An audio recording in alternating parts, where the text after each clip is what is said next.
Cześć, jestem Bastard Enter i wracamy do polskojęzycznego wywiadu w Happy Hour. Naszym starszym niż jednorazowym bywalcem jest Paweł Kicman z Helting Storytelling. Widzieliście go już u nas podczas wywiadu o Hellpower, czyli The Boysach, ale w mechanice mordborgowej.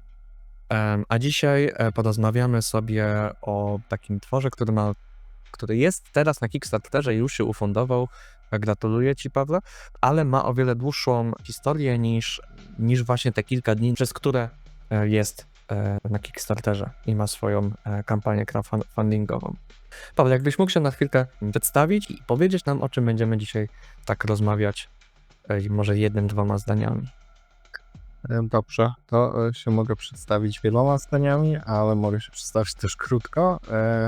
Nazywam się Paweł Kicman, jestem twórcą gier RPG, między innymi taki Corpborg, nadchodzące wkrótce Whispers of the Woods w końcu, ale także różnych dodatków do takich systemów jak Morborg czy Cyborg, takich jak Clear Necromancer, Heretic Skies to Dying Lands, no i nadchodzący właśnie Full of Gods, Rehumanized, czyli przedmiot naszej dzisiejszej rozmowy, który jest właśnie takim dodatkiem na otwartej licencji do gry Cyborg, czyli takiego cyberpunkowego hacka Mordborga. Skąd się wzięło ten podtytuł Rehumanized? Bo ja pamiętam dawno temu, że taki tytuł jak Full of Gods już miało swoją nie tylko premierę, ale też wspieraczkę. Skąd się wziął ten podtytuł? Czy to jest jakaś druga edycja, czy to jest coś innego? To jest i druga edycja, i coś innego, ale właśnie tak wracając historycznie, ciekawostka, no to rzeczywiście ten projekt istniał wcześniej pod nazwą Full of Gods i taki zin wyszedł w formie cyfrowej i rzeczywiście była na niego wspieraczka. Co ciekawe, to było w czasach, kiedy Cyborga nie można było jeszcze chyba kupić tak w retailu, w wolnej sprzedaży, dlatego że pamiętam, PDF-y były wysłane dużo wcześniej niż książki tam zostały wydrukowane i tak dalej, więc wtedy już można było śmiało sobie robić dodatki. No i to było... Kiedy to było? Ponad 2 lata temu chyba. No, szczerze powiedziawszy nie pamiętam, pewnie teraz wyskoczy wielki napis wyjaśniający, w którym roku to było, jak sobie research zrobię podczas montażu. Ale myślę, że tak. Myślę, że takie 2,5 lat po premierze pierwowzoru powstał Cyborg, więc to trochę czasu było. Tak jest. Było to dawno temu. Sobie tak nawet skanuję mniej więcej. Było to tak, to było 2,5 roku temu. Taki projekt powstał i wtedy to było mniej więcej w takich pierwszych miesiącach popularności wszelkiego rodzaju technologii Gen AI, takich jak wtedy Midjourney, Stable Diffusion i DALL-E. I wtedy wszyscy bardzo się ekscytowaliśmy tą technologią, że można sobie coś tam wpisać, kliknąć, to ci generuje obrazki. No co prawda nie wyglądały jakoś świetnie, ale właściwie z każdym tygodniem wyglądały coraz lepiej i to wszystko było takie cyberpunkowe, nie?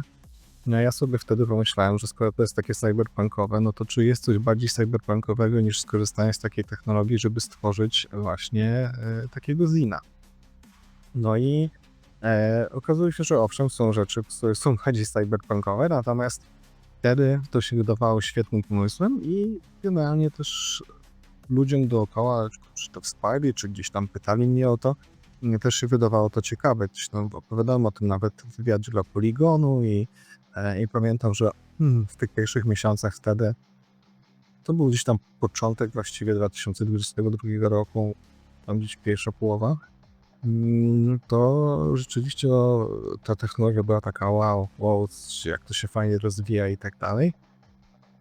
No ja sobie pomyślałem, że nie tylko można skorzystać z takiej technologii, żeby stworzyć oprawę graficzną, czyli ilustrację, ale że można też zrobić więcej. Wtedy też już ChatGPT gdzieś tam powoli zaczął nam świtać na horyzoncie i tego typu programy. Dużo było różnych takich aplikacji, które właśnie pozwalały ci, nie wiem, pisek generować, nie wiem, wiersze, opowiadania i tak dalej, i tak dalej. Stwierdziłem, że ja skorzystam z wszystkich tych technologii, jakie są możliwe. Jeszcze planowałem też stworzyć ścieżkę dźwiękową za pomocą podobnych technologii i tak dalej. No i stwierdziłem, że zrobię to. I zainteresowanie rzeczywiście początkowo było, znaczy no nie powiem, że jakieś super spore, no ale ludzie rzeczywiście byli ciekawi, co może z tego wyjść. Ostatecznie rzeczywiście 100% ilustracji w tym zinku było wtedy stworzonych przez AI. Natomiast mimo wszystko większość treści była pisana przeze mnie. Gdzieś tam kilka jakichś opisów, jakiś był tam wiersz generowany przez AI, było też kilka jakichś rzeczy do tabelek generowanych przez AI, ale mimo wszystko większość tekstu była pisana przeze mnie. Próbowałem też, czy gdzieś tam jakieś programy mi wyplują proponowany layout, ale to absolutnie nie działało wtedy, więc to też zrobiłem ja. Natomiast no, ten zinek sobie gdzieś tam wyszedł, został zrobiony, wysłany. No i po kilku miesiącach, kilkunastu miesiącach zaczęliśmy się dowiadywać coraz więcej o tej technologii, o tym, jak ona działa i też z czym to działanie się wiąże. Bardzo szybko się okazało, że nie ma żadnych przepisów, nie ma żadnego prawa, które jakkolwiek by regulowało używanie tych technologii, co powodowało kilka problemów. Pierwszy problem był taki, że nic, co zostaje wyprodukowane w ten sposób, nie należy do ciebie, bo nie można tego copyrightować. Po drugie, też no, nie do końca wiadomo, nie do końca wiemy, jaka jest kontrola nad taką technologią, skoro nie ma nawet przepisów dotyczących jej wykorzystania. Szybko się zorientowano również, że tego typu technologie, tego typu algorytmy, które służą do generowania właśnie tekstów czy grafik, zużywają ogromnej ilości energii. To jest ogromne, mam na myśli tak ogromne, że jest ślad węglowy produkowany przez to, co zasila te wszystkie, tą całą technologię, no jest ogromny. Jest właściwie znaczy ma bardzo duży negatywny wpływ na środowisko, tak? Taki właściwie natychmiastowy. No i okazało się też, że sposób, w jaki uczą się te technologie, czyli po prostu branie wszystkiego bez zgody twórców i jakby skrypowanie tego, tak? Uczenie się na Tak, bazach danych. karmienie, Dokładnie. karmienie tych Algorytmów. AI-ki właśnie. Tak jest. Bez żadnego poszanowania praw autorskich. No i można sobie pomyśleć, że powinniśmy się wszyscy tego spodziewać i powinniśmy wszyscy to wiedzieć wcześniej, natomiast no, nie wiedzieliśmy tego wszyscy wcześniej, a nawet jeżeli wiedzieliśmy, nie zdawaliśmy sobie sprawy też, z czym się to będzie wiązało, tak? Troszeczkę nie myśleliśmy za bardzo o konsekwencjach tego wszystkiego. No, te konsekwencje obecnie są dosyć spore, tak jak powiedziałem, to wpływ na klimat, kwestie jakby prawne, kwestie też dotyczące bezpieczeństwa, dotyczące prawa autorskiego, czy kwestie związane z tym, jak ta technologia jest wykorzystywana do siania dezinformacji, do zastępowania też ludzi przez różnego rodzaju boty, co się dzieje w różnych sektorach. I tu też można powiedzieć, że nic nowego, natomiast no zawsze, kiedy jednak ta technologia szła do przodu, ona służyła ludziom do tego, żeby na przykład było nam wygodniej, a nie po to, żebyśmy tracili pracę, czy po to, żeby w jakiś inny, uregulowany prawnie i etycznie sposób stworzyć na przykład jakiś nowy obszar dla nas do eksploracji rzeczy, które my możemy zrobić, szczególnie jeżeli chodzi o kwestie sztuki i w ogóle kwestie kreatywne, bo strasznie nienawidzę porównań typu, że weszła fotografia, czy wszedł Photoshop i tak dalej, tylko że to jest jakby porównywalne do tego, jak AI teraz zmienia, powiedzmy, rynek sztuki i Cóż, kultury. widziałem często taką linię obrony. No tak, i jest to absolutnie bez sensu, dlatego że no w AI jakby ty nie wykonujesz żadnej pracy, tylko piszesz kilka słów czy kilka zdań, co naprawdę jakby nie wymaga specjalnie wielkiej wiedzy. Rzeczywiście wymaga czasami pewnego doświadczenia, natomiast jest to doświadczenie, które można zdobyć w tydzień, a stworzenie porównywalnego jakościowo, nie wiem, fotografii, rysunku i tak dalej zajmuje lata nauki. i również wymaga pracy jakby naszych, tak? Jakby nie ma wtedy specjalnie jakby nie ma problemu z ustaleniem autorstwa, tak? Jeżeli my coś robimy sami i tak jest też dla wielu osób sens sztuki, żeby po prostu tworzyć coś, tak? Żeby wziąć te swoje ręce i je wsadzić w coś i coś stworzyć z tymi rękami. Tak. No i Człowiek by pomyślał, że roboty zostaną stworzone, żeby nam pomagać w rzeczach jakichś takich zwykłych, jak, nie wiem, zrobienie prania albo coś, czegokolwiek, co zastępuje nam czas i zasoby, żeby móc robić samemu coś ludzkiego, coś kreatywnego. Tymczasem generuje nam treści, które miałyby zastąpić sztukę, lub no miałyby właśnie. zastąpić kreatywność. No i bardzo mi się podobał też taki cytat, to gdzieś krąży po Twitterach i innych social mediach, że właśnie to całe Gen AI jest narzędziem dla bogatych, żeby móc tworzyć, natomiast zabiera osobom, które rzeczywiście tworzą, dostęp do jakby zarabiania pieniędzy, tak? No i coś w tym rzeczywiście jest. I no jest to niepokojące. No jest bardzo dużo różnych jakby kwestii etycznych, prawnych, tak jak wspomniałem, ale też po prostu kreatywnych związanych z używaniem tej technologii. No i w pewnym momencie, kiedy zdałem sobie z tego sprawę, to wycofałem ten zin z dystrybucji jakiejkolwiek. Ona była tylko cyfrowa, więc to nie było zbyt trudne. Natomiast no gdzieś pozostało we mnie coś takiego, że hej, ale fajne były tam rzeczy, tam były fajne mechaniki, o których sobie pewnie zaraz powiemy, tam było parę fajnych jakichś klas i tak dalej, szkoda byłoby to stracić. I stwierdziłem, że no jak przyjdzie czas, to zrobię to jeszcze raz, ale tym razem zrobię to tak, jak się powinno to robić, czyli zapłacę komuś, kto zrobi fantastyczne arty i fantastyczne layouty, siądę, napiszę to wszystko sam i po prostu zrobimy sobie jako ludzie coś fajnego, ludzkiego. No i tak właśnie się narodził pomysł na to, żeby zrobić tą wersję Rehumanized, która jest podobna, można powiedzieć, że to jest taka trochę edycja 2.0, natomiast rzeczywiście wszystko, czego dotknęło AI, zostało lub będzie zmienione, tak, bo jest jeszcze w fazie produkcji, na rzeczy tworzone tymi ręcyma i ręcyma innych osób, które nad tym pracują.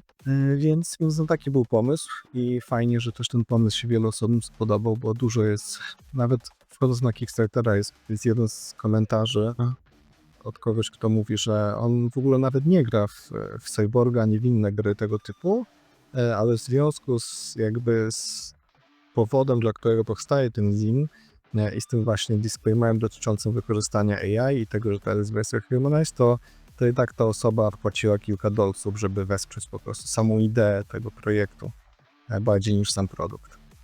No i to jest fajne, więc robimy to, ciśniemy, chcemy zrobić, żeby to był fajniutki dodatek, szczególnie, że do Cyborga mimo wszystko wychodzi troszeczkę mniej tych rzeczy. W porównaniu do Morgborga o wiele mniej. O wiele mniej. Jakby nie było przez pewien czas, jak tak sobie właśnie teraz miałem wielki łańcuszek dostawania awizo z poczty, że mi coś przyjechało i wspierania kolejnej rzeczy. Tak miesiąc w miesiąc była jakaś wspieraczka dotycząca Morgborga lub jakiegoś haka, a Cyborg troszeczkę podupadł, jeżeli chodzi o popularność. Dalej pewnie jest drugim najpopularniejszym, drugą najpopularniejszą grą w tym systemie, z tym systemem, ale chyba właśnie jest tak, jak mówisz. No i jeżeli masz coś jeszcze do dodania w ogóle w sprawie tej otoczki historii, to śmiało. To byśmy mogli przejść do zawartości. Czym w ogóle jest Pills Full of Gods? Dlaczego to się tak nazywa? Brzmi mocno tak akirowo, że tak bym to ujął, ale nie jest to do końca to, prawda? Jakbyś mi mógł powiedzieć, jaki jest lore tego zina, bo zakładam, że on jest raczej taki, ma wspólny motyw dla całości. To nie jest zlepek rzeczy, tylko jest jakaś ciągłość w materiale.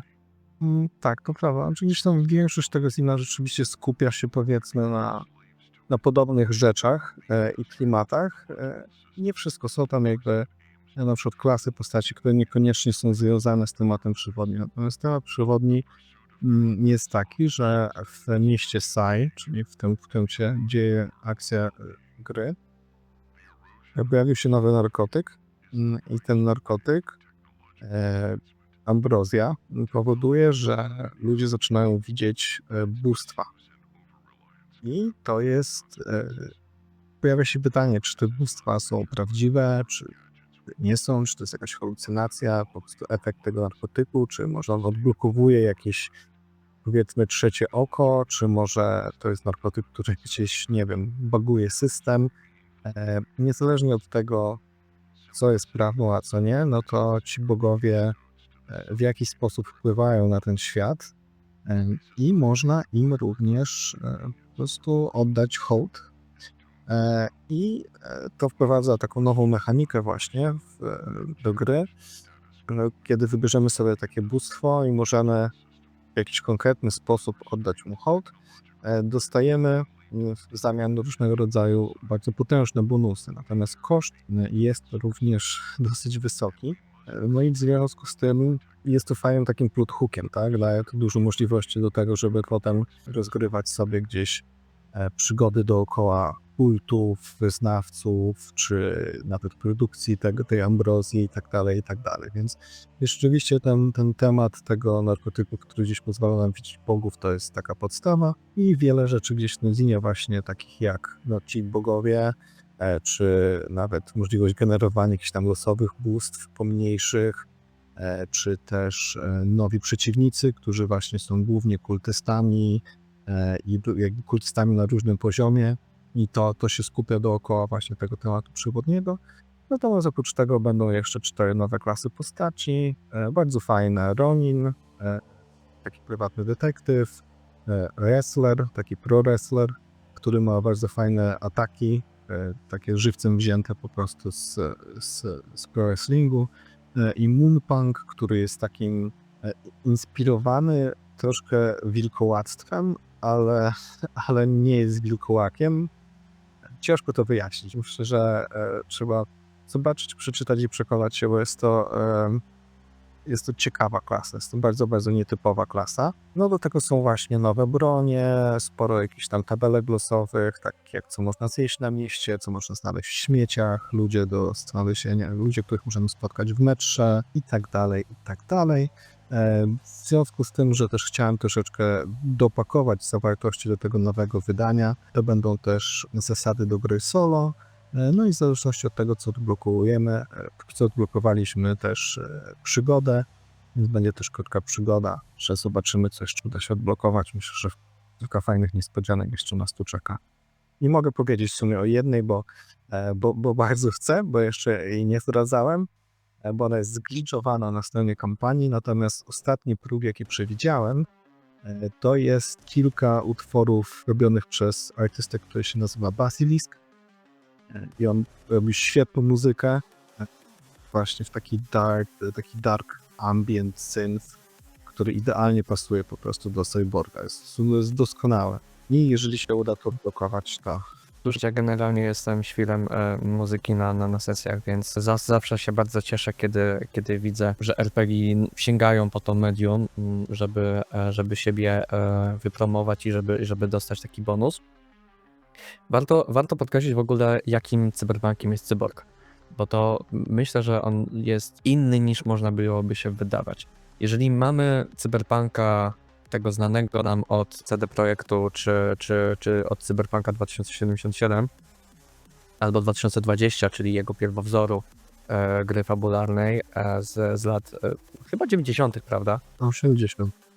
80. nawet, no właśnie. To Cyborg jest, myślę, brudniejszy. On dalej jest bardziej chyba punkowy, tak mi się przynajmniej kreśli, i jest dziwniejszy. Jest rozszerzona rzeczywistość, którą mamy każdy w głowie, jeżeli chodzi o postaci naszych w Cyborgu, sprawiają, że są na pograniczu jawy i snu i można byłoby niektóre istoty, całości cyfrowe, takie jak taka jest cała gama przeciwników czy NPC-ów, która jest oprogramowaniem, którego widać tylko właśnie za pomocą rozszerzonej rzeczywistości. Nie mają fizycznego ciała, ale jednak cię biją, jednak czujesz fizyczny ból i mogą cię zabić. To już jest tak bardzo rozwinięta jakby ta technologia symulacji dodatkowego dodatkowej nakładki na rzeczywistość, że z grubsza nie ma to znaczenia i jest to prawdziwe. I takie duchy cyfrowe są prawdziwe. Więc jeżeli dodajemy do tego tutaj pigułki, które sprawiają, że widzimy ogromne postacie na nieboskłonie i patrzące się na nas, czy widzimy coraz więcej takich pomniejszych bóstw chodzących po ulicach, to myślę, że to świetnie rozszerza ten pomysł właśnie, że technologia poszła tak bardzo do przodu, że jest to już praktycznie okultyzm, jest to praktycznie magia. Kulty są popularne w cyborgu, kulty czy to korporacji konkretnych, czy to ktoś faktycznie tworzy nową religię, czy nanotechnologia, która wygląda jak nekromancja.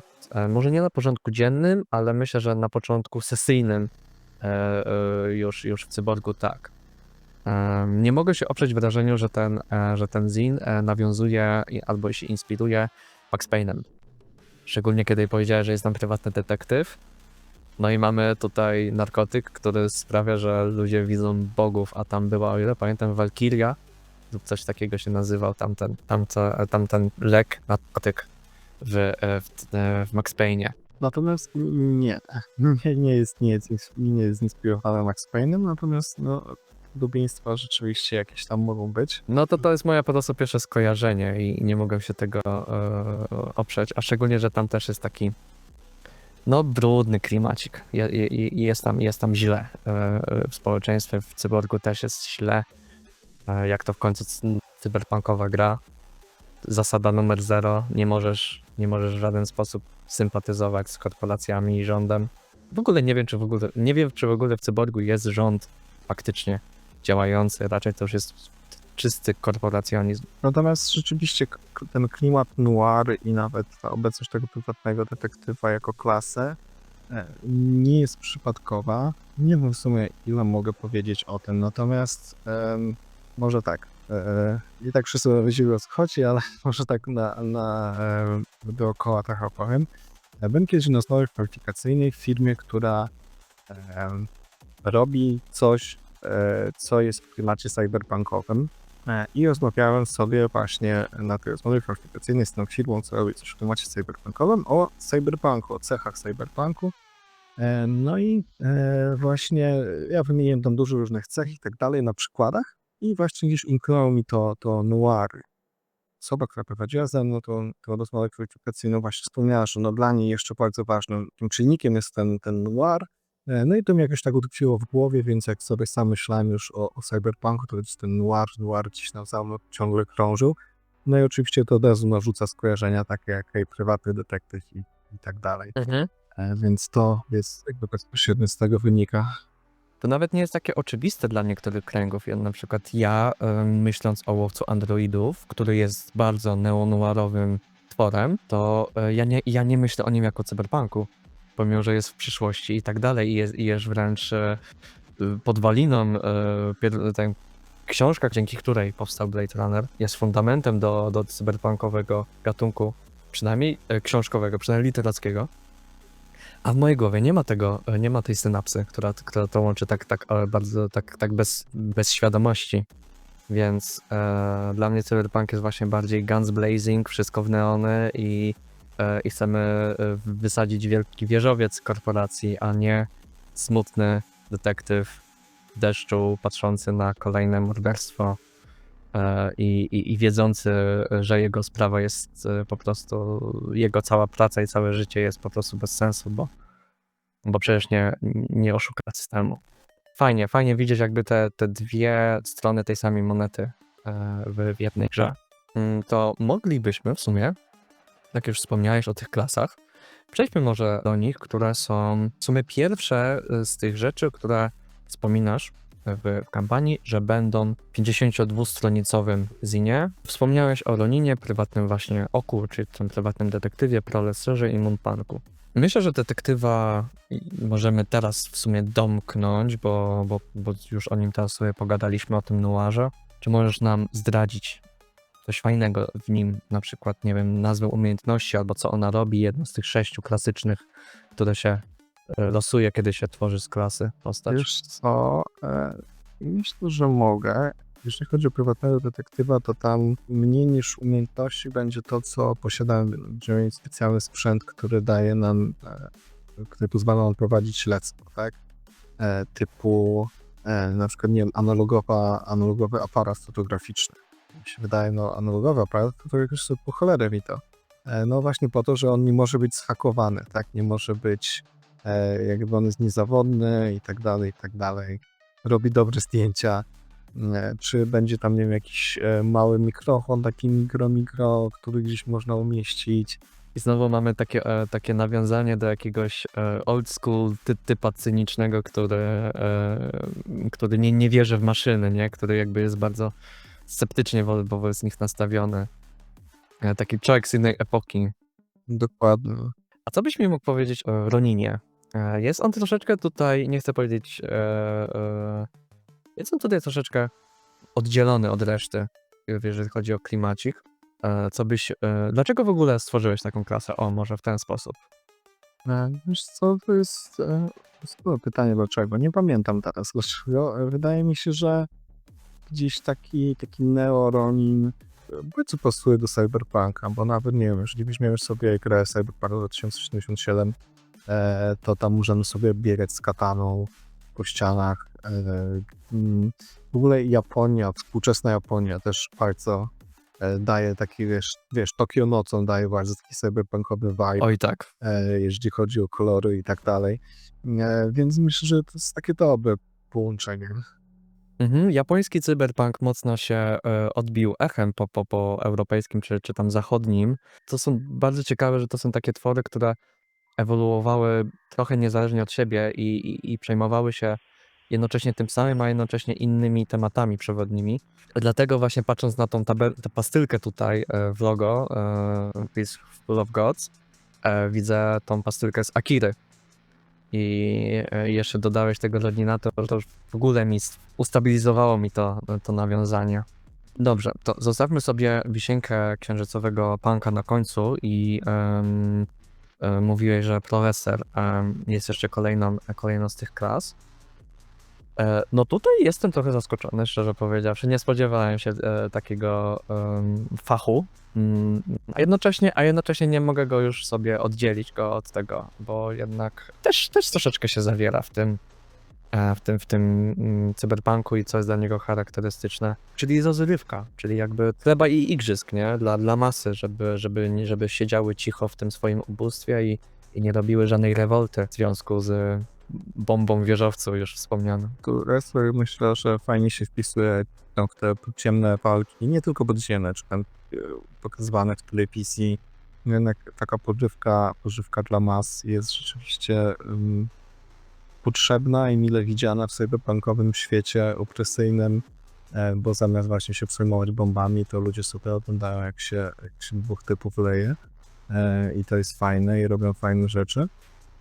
Jest cała drama dookoła tego, więc stwierdziłem, że fajnie było, to też fajnie by pasowało. Poza tym daje też mechanicznie takie ciekawe opcje, no bo tutaj ten pro wrestler czy amateur wrestler będzie mógł wykonywać konkretne ruchy, takie jak powerbomb czy pile driver. Jak ktoś ogląda wrestling, to pewnie kojarzy. No i myślę, że to daje dużo fanu, no wiesz, no po prostu lecisz w środek walki i po prostu robisz jakiegoś suplexa typowi i to jest super. Szczególnie, że to ma też konkretne efekty i tak dalej. Daje to też, jest to też łatwe w miarę do użycia, te wszystkie rzeczy. Co prawda jest to jak ograniczonym zasobem, natomiast myślę, że to będzie bardzo fajna klasa do grania. No i myślę, że możemy przejść do tej najdziwniejszej, czyli do Moonpunka. Nie jest wilkołakiem, ale jakby to jest osoba, która jest zarażona przez coś, nie jest powiedziane przez co. Natomiast przy pełnym księżycu, bądź przy w ogóle świetle księżyca, może to być w ogóle nocą, tak? Objawiają się różne dary. Nie są zawsze dary, które są mile widziane, ale które mogą pomóc gdzieś tam przy załatwianiu szemranych spraw na mieście. Z jednej strony daje to nam dostęp do nanomocy, zupełnie nowych, Myślę, że nawet jeszcze bardziej przypominają taką, może taką trochę druidystyczną magię, jeżeli by to porównać do fantasy. No i mamy też dostęp do pewnego daru księżyca, który właśnie ta infekcja nam daje. No i te dary są różne. Jeden dar rzeczywiście sprawia, że to się, tak jak przemieniamy wilkołaka trochę, jeden bardziej nas upodabnia do wampira, jeszcze inny gdzieś tam upodabnia nas do jakiegoś jaszczura i tak dalej, więc taki troszeczkę body horror tutaj wchodzi i taka klasa, która rzeczywiście polega trochę na przemianie fizycznej w nocy, więc to jest też całkiem ciekawe. Daje dużo takich roleplayowych opcji, że hej, jest dzień i na przykład teraz jest dzień i ty nie możesz robić tego, co jesteś w stanie robić w nocy i więc jak grasz tą postacią, co będziesz robić i tak dalej, więc myślę, że trzeba będzie sobie przeczytać i samemu zobaczyć, bo nie chcę spoilować, ale też nie jest to takie bardzo łatwe do wyjaśnienia bez po prostu przeczytania absolutnie wszystkiego, co jest napisane dookoła tej klasy.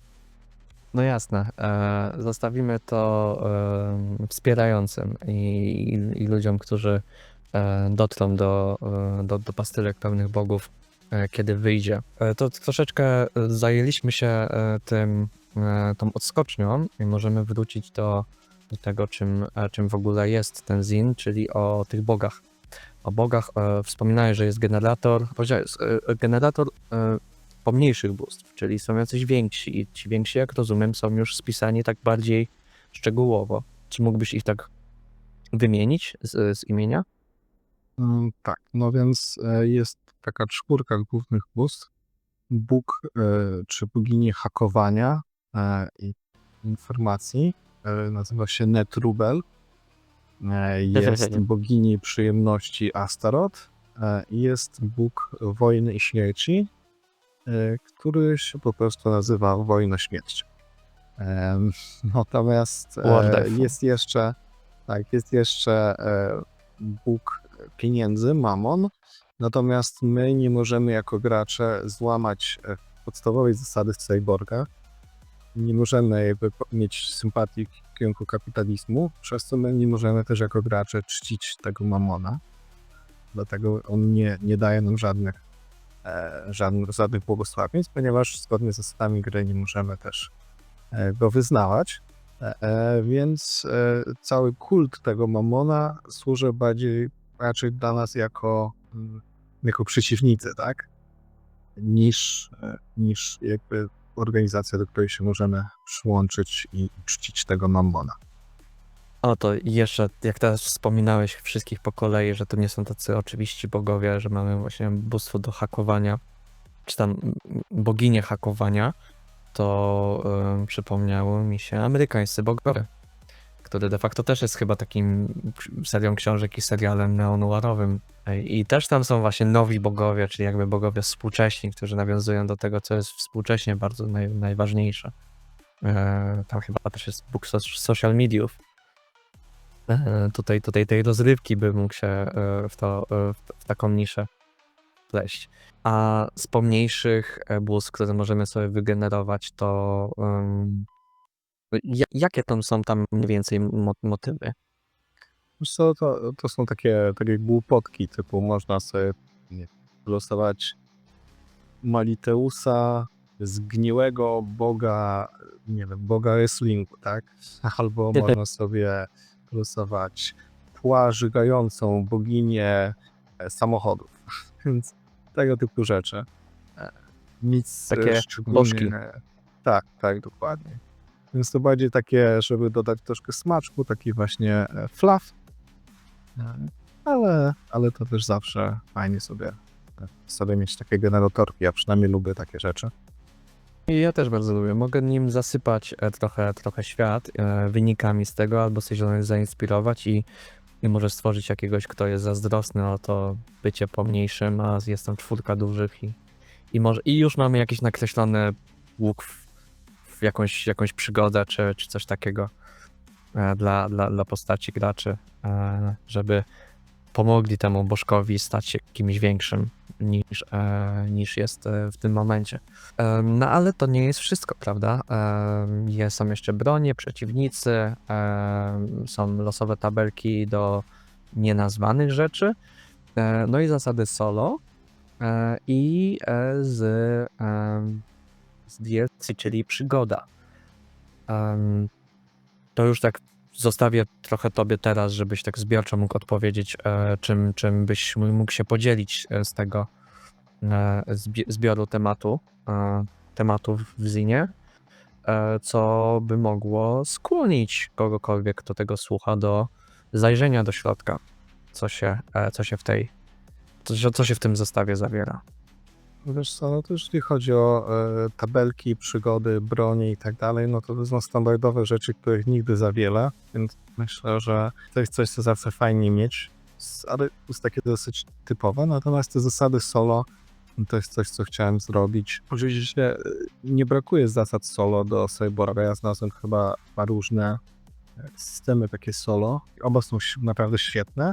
Natomiast to będzie bardziej taka minimalistyczna rzecz, która jest takim właśnie narzędziem, powiedzmy, pomocniczym. Jeżeli chcemy sobie pograć solo, to na kilku stronach znajdziemy właściwie wszystko, co jest nam potrzebne, żeby sobie w taki standardowy sposób popływać solo te kości, czy nawet między sesjami, jeżeli chcemy i gdzieś tam mistrz gry nam pozwoli.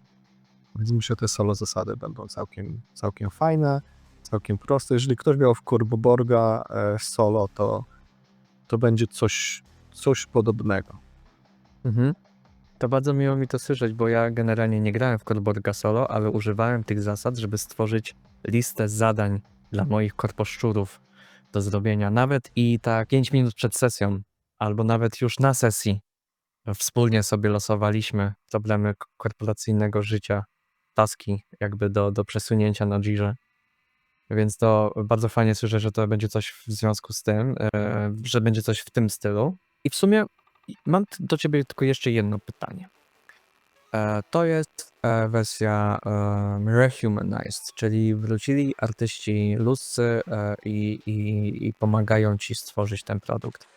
Czy mógłbyś mi i sobie spełnić taką przyjemność i ich nagrodzić chociażby wspomnieniem ich nazwiska, czy ksywy, czy tym, jak się przedstawiają nas w swoich social mediach, żebyśmy mogli ich tutaj wylistować i podziękować, że opierają się jak galowa wioska AI-owym najeźdźcom. To super, że zapytałeś, bo jakbyś nie zapytał, to i tak bym powiedział o tym.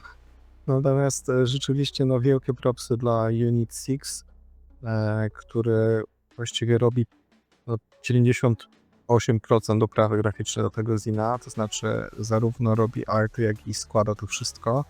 Dlatego to wygląda tak świetnie. Ja bym to składał, to by to nie wyglądało tak świetnie, a wygląda, więc super, naprawdę. Unit 6 tutaj odwala kawał świetnej roboty.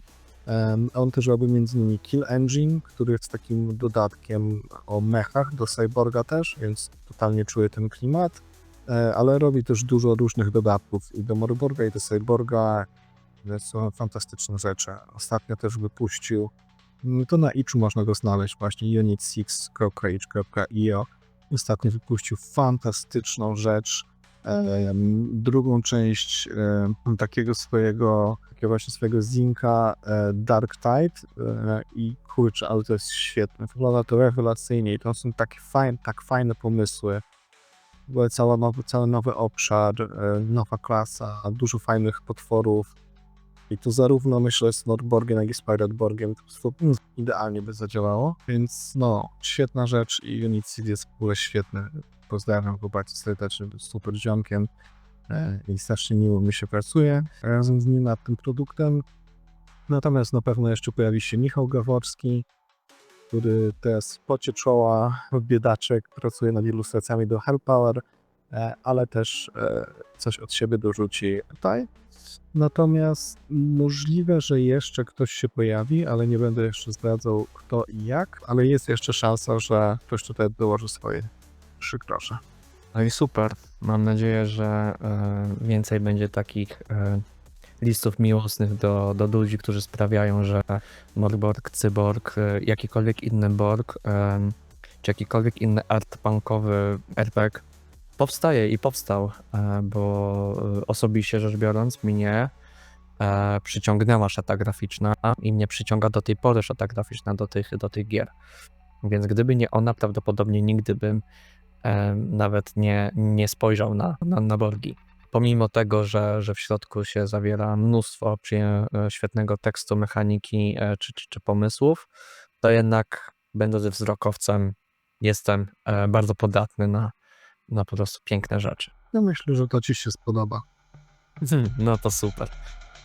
Ja jestem Bastard Enter i na łamach Happy Hour podcastu o RPGowym, o wszystkim i niczym jednocześnie był z nami Paweł Kitzman, czyli Heltung Storytelling, czyli autor Pills Full of Gods. Zapraszam na zajrzenie do jego sociali, zajrzenie do jego sklepu, link w opisie, tam znajdziecie jego produkty i też obecne i przyszłe.